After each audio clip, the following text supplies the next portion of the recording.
ardayda dhigata dugsiyada sare ee xerada qaxoontiga ee Dadaab ayaa codsanaya in dugsiga looga dhigo labada waqti waramuurta ku saabsan waxa xerada qaxoontiga ee Dadaab inooga soo diray wariyaheena Cabdirasaaq Kaahiye qaar kamid ah ardayda wax ka barata dugsiyada sare ee ku yaala xerada qaxoontiga ee Xagardheer laguna kala magacaabo waa Bari Secondary School iyo waliba Xagardheer Secondary School ayaa maalinnimadii maanta waxa ay mudaharaad ku sameeyeen xafiisyada hay'adaha samafalka ee ka howlgala xerada qaxoontiga ee Xagardheer gaar ahaan xafiiska hay'adda qaramada midoobay u qaabilsan arrimaha qaxoontiga ee UNHCR iyo waaxda u qaabilsan qaxoontiga ee DRA ama RAS ee u qaabilsan arrimaha qaxoontiga ee dalka Kenya iyagoo ku andacoonaya in waxbarashada iskuulaadka sare ay si wanaagsan u soconin taasoo ay ku sheegeen in ardayda aysan helin waxbarasho wanaagsan iyadoo systemka Kenya uu dhigaya in iskuulaadka labada waqtiba la aado subax iyo galab laakiin arintan ayaa waxa ay saameyn ballaaran ku yeelatay ardayda dhigata fasalada koowaad iyo labaad dugsiyada sare ee ku yaala xerada qaxootiga ee Xagardheer haddaba ardaydan ayaa waxa ay sheegeen in hal shifti ama hal waqti ay dhigtaan iskuulada taasina caqabad ku noqon karto casharadooda mar ay la hadlayeen telefishinka caalamiga ayaa waxa hadadoodii kamid ahaa sidatan marka waxaan ka tirsanay ardada form 2 soo baastay 2015 saan u nahay ardadaas dib waxaan haysta fara badan oo noo gaara aan dadkuna la qabin haday tahay wadanka dhan iyo haday tahay xeriyooyinka dhan marka saan u soo baasnay waxaan ugu la bilaabay in ardada la kala qaybiyo laga dhigo labada gelin taas oo dib badan noo keentay ardada la kala qaybinayo leeyahay galaasidu ma deeqayaan lambarkoodu aad buu yar yahay ardada qaar baa repatriation qoratay qaar baa iskuulka iskaga baxday hadda ardada waxaan ku haynaa form 2 dhigatay inay 230 arday taxanka samaysay 170 arday ay taxanka ayna samaynin galaasida iskuuladu ay dhigtaana waa 3 galaas hadii ardada la isku xiriiriyo la wada geliyo galaaska way la eg tahay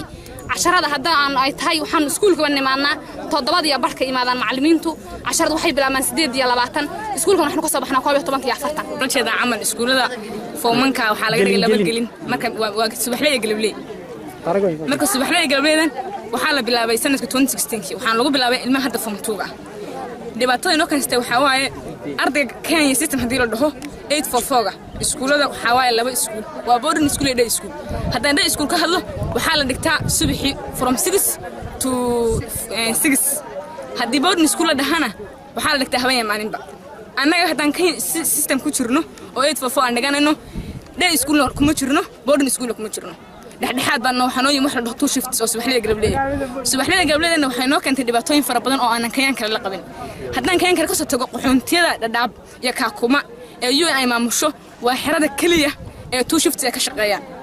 markii ugu horeysay la weydiiyay ilmihii 2016 lagu bilaabay waxa la dhahay way fara badan yihiin saadarteed galaasada ma qaybiyaan marka waa la hadalnay oo kulna la galnay wax ka soo baxayn ilaa hadda yani waxayna dhaheen kaliya cawshadiina waan qaadaynaa hay'adaha kale oo u xil saarna u gudbinayna kadib wixii jawaab ka soo baxana brid anaga la soo socodsiinayna haddana waxay dhaheen isdajiye waxba hay waxyeeleynina dhibaato hagaysanina mudaharaadkiina ha ahaada yani mid nabad ku salaysan kadibna haddana galaasina iskaga laabto intaan yani ay ku filan waa la arkay in yani aad dhibaato wadataan oo codkeena banaanka u soo dhigayna wuxuu yahay labada shift oo ay labada gelin ardada anagoo primary secondary inta waxa dhigan jiray iskuulada systemka Kenya anaga wax ku baranaa systemkeegana waxa waaye laba gelin in la dhigto suuka aad 6 inta la soo galo hay break yar maahan in galabtii laga baxo hadda laakiin bajeedyo cusub lagu keenay waxay noqotay in iskuulkii anagoo hal iskuul oo form 2 form 1 ah ama form 2 ah in loo kala qaybiyo morning iyo shift oo sida labada iskuul aan kala noo kale